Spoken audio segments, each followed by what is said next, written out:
Fala, profissional contábil, Diego Porto aqui da Infinity Tecnologia e essa é mais uma aula da nossa série sobre linguagem DAX.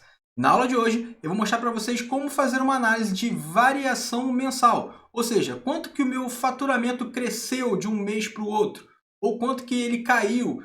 Enfim, vou mostrar para vocês todos os detalhes de como fazer essa análise aqui no Power BI, beleza? Então, desde já, peço que você se inscreva no canal, caso não seja inscrito, deixe seu like, deixe seu comentário e, principalmente, compartilhe esse vídeo com mais profissionais contábeis, beleza? Agora, vamos à aula. Galera, aqui estou eu novamente com a nossa tabelinha, onde eu tenho aqui basicamente os meses, né, do que eu tive movimentação, e eu tenho aqui também o faturamento de cada um dos meses, beleza? Criamos aqui algumas medidas já no decorrer da nossa série. Caso você não esteja acompanhando a série desde o início, é importante que você vá lá, assista desde o primeiro episódio e aí dê continuidade de forma mais tranquila nessa aula de hoje, beleza? Então, pessoal, basicamente a gente está aqui com os faturamentos quebrados aqui por mês. O que eu vou fazer aqui agora? Eu vou inserir também nesse contexto aqui, além do mês, o ano. Então, vou vir aqui na nossa tabela calendário, nossa D calendário, e vou arrastar o ano para cá, para o início. Opa, acabou que ele não jogou para o visual, deixa eu botar de novo aqui. Vou acrescentar o ano aqui, tá? Só que o ano vai vir primeiro que o mês. Inverter aqui, o mês vem para baixo e o ano vem primeiro, tá? Então ele criou aqui uma espécie de hierarquia na nossa matriz, né? Eu vou expandir aqui, Então a gente tem aqui, o ano de 2017, o ano de 2018 e o ano de 2019, tá? Coloquei assim, pessoal, que vai ficar mais fácil o entendimento dessa análise de variação mensal. E aí, pessoal, na última aula eu mostrei para vocês a função calculate, tá? Só que eu mostrei a função calculate ela sendo aplicada para filtrar uma medida. Hoje a gente vai ver como que a função calculate pode manipular o contexto, tá? Isso a gente vai ver na aula de hoje, utilizando, além da função calculate, uma das funções de inteligência de tempo que vai nos ajudar a fazer essa análise de variação mensal, beleza? Então vamos lá, galera, vamos aqui criar a nossa medida. A nossa primeira medida aqui. Tem aqui 3 pontinhos, nova medida.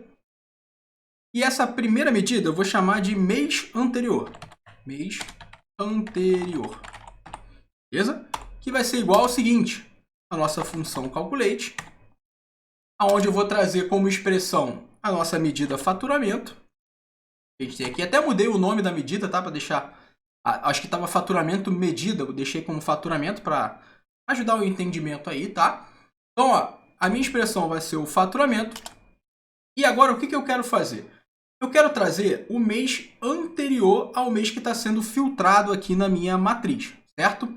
O Power BI, ele tem esse que a gente chama de contexto de filtro, né? Ele não consegue enxergar o que vem antes ou o que vem depois. Por isso que a gente precisa fazer isso através de medidas. Porque o Power BI, o contexto de filtro, ele só permite olhar para aquela linha, né? Aquela linha que está sendo analisada.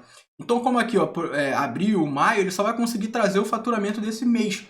Então, eu preciso de uma função que justamente ele consiga ler o que vem antes, né, do que está filtrado aqui no meu mês, tá? Então, para isso, eu vou chamar aqui a função previous month, tá? Que é justamente mês anterior, em inglês, tá? Aonde a função previous month ela me pede simplesmente uma data, tá? Aqui, pessoal, sempre vai ser a sua coluna de data do seu modelo, que no nosso caso é a coluna de datas da D calendário. Então, vou trazer aqui, D calendário date. Fecho a função previous month, dou Shift Enter aqui, fecho também a função calculate. Então, Enter. Beleza? Beleza, criou nossa medida aqui. Agora eu vou trazer essa medida do mês anterior aqui para o meu visual.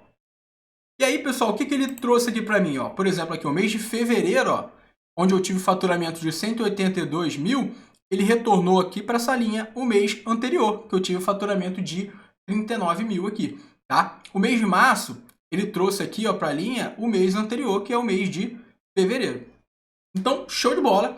A gente já tem aqui uma medida que retorna para a gente o mês anterior. O que a gente precisa saber agora? Saber se eu tive um crescimento ou se eu tive uma queda, né, no meu faturamento, comparando um mês para o outro.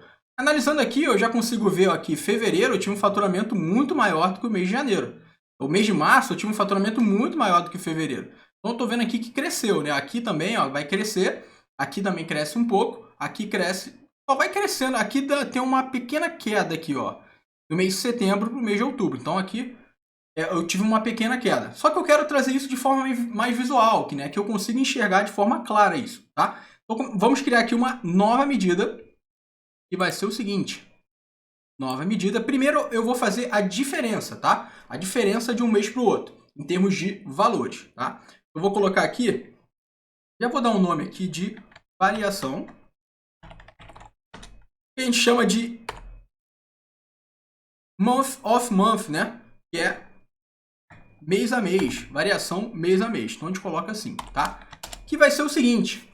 Aqui eu quero primeiro trazer a diferença, tá? Então, vou pegar aqui o nosso faturamento menos o mês anterior, certo? Menos o mês anterior.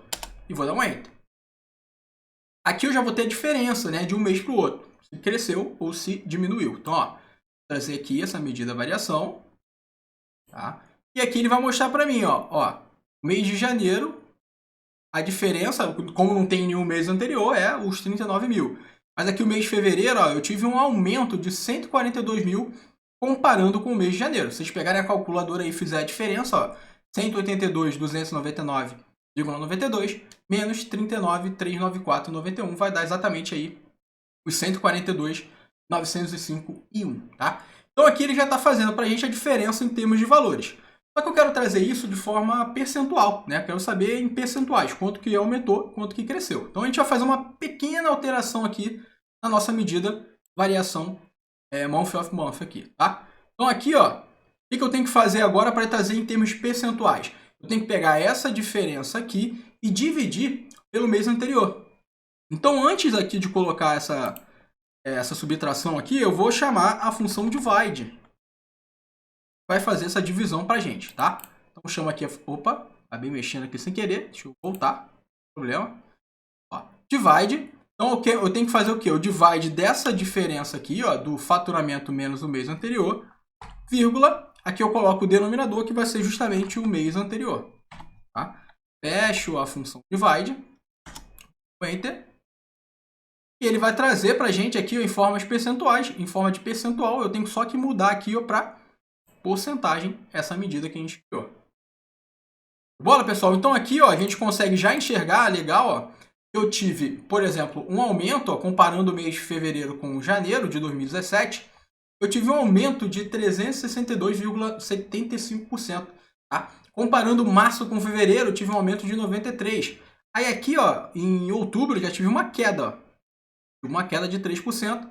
Em novembro também, e por aí vai, tá? E assim sucessivamente por os anos de 2018 e 2019.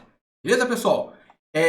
Agora, qual o problema da função Previous Month? Eu vou mostrar para vocês aqui na prática. Eu vou trazer aqui para o nosso contexto, além do mês e do ano, eu vou trazer também o dia, tá? Então, vou pegar aqui o dia de calendário. Vou pegar aqui da hierarquia, vou pegar o dia e vou jogar para cá. Tá? Então, aqui ó, eu tenho agora na minha matriz o dia também. Beleza? Só que aqui, ó, vamos lá. Ó, vou abrir aqui, ó. Repare o seguinte, ó. Que, por exemplo, no mês de... No dia... Aqui, o mês eu só tive a partir do dia 12, né? Faturamento. Repare que aqui ele não trouxe a análise do mês anterior. Beleza, porque aqui é o mês de janeiro. Show de bola. Só que aqui, ó, em fevereiro, ele teria, basicamente, que trazer aqui o mês de janeiro. Comparar, né, com o mês de janeiro do ano de 2017. Ele não está fazendo isso, ó. Ele meio que está chumbando o valor total, né, do faturamento do mês de fevereiro. É como se ele não reconhecesse o dia. É como não, na verdade, a função Previous Month ela não analisa dia. Então, muito cuidado com ela, tá? Se você estiver fazendo uma análise somente de mês a mês, não tem problema nenhum, você pode usar a Previous Month sem problema. Só que, se você for fazer colocar no teu contexto uma análise de dia, o ideal é que você utilize uma outra função que eu vou mostrar agora para vocês, tá? Então, eu vou vir aqui ó, no mês anterior e ao invés da gente usar aqui a função Previous Month, vou apagar ela aqui, ó, vou usar uma outra função chamada dateAdd, tá? dateAdd. O que ela me pede primeiro? Uma data, vai ser a de calendário date, a nossa coluna de data do nosso modelo, certo? Vírgula. Número de intervalos, ou seja, quanto você quer andar para frente ou quanto você quer andar para trás. No caso, eu quero andar um mês para trás, certo? Então, vou colocar aqui -1. Beleza? Vírgula. Agora ele pergunta, a função dateAdd pergunta para mim, você quer trazer essa diferença, você quer retornar um dia, um mês, um trimestre ou um ano? No nosso caso aqui, a gente quer retornar um mês. Vou colocar aqui um mês, fecho a função dateAdd e fecho a função calculate. E agora vocês vão ver o seguinte, ó. E agora sim, ele está trazendo, ó, se a gente ver aqui no mês de fevereiro, ele está fazendo a comparação de um mês para o outro. Aqui é porque realmente não teve movimentação no mês de janeiro para esses dias, né? O dia 1º, dia 2, não teve movimentação no mês de janeiro. Mas aqui, ó, a partir do dia 12, onde eu tive movimentação no mês de janeiro, ele começa a trazer para a gente a diferença, ó. Ele começa a trazer o mês anterior. Então, ó, dia 12 de janeiro eu faturei 161,50. Se a gente olhar aqui, ó, 161,50 no dia 12. Beleza? Por aí vai, tá? Então, assim, muito cuidado. A função Previous Month ela é útil para caso você não dê essa hierarquia para o dia, né? Mas caso você tenha que descer para analisar o dia, é importante que você utilize a função dateAdd ao invés da Previous Month, beleza? Então, pessoal, é isso. É assim que a gente faz a análise de variação mensal. Então, até a próxima aula. Um grande abraço. Tchau, tchau.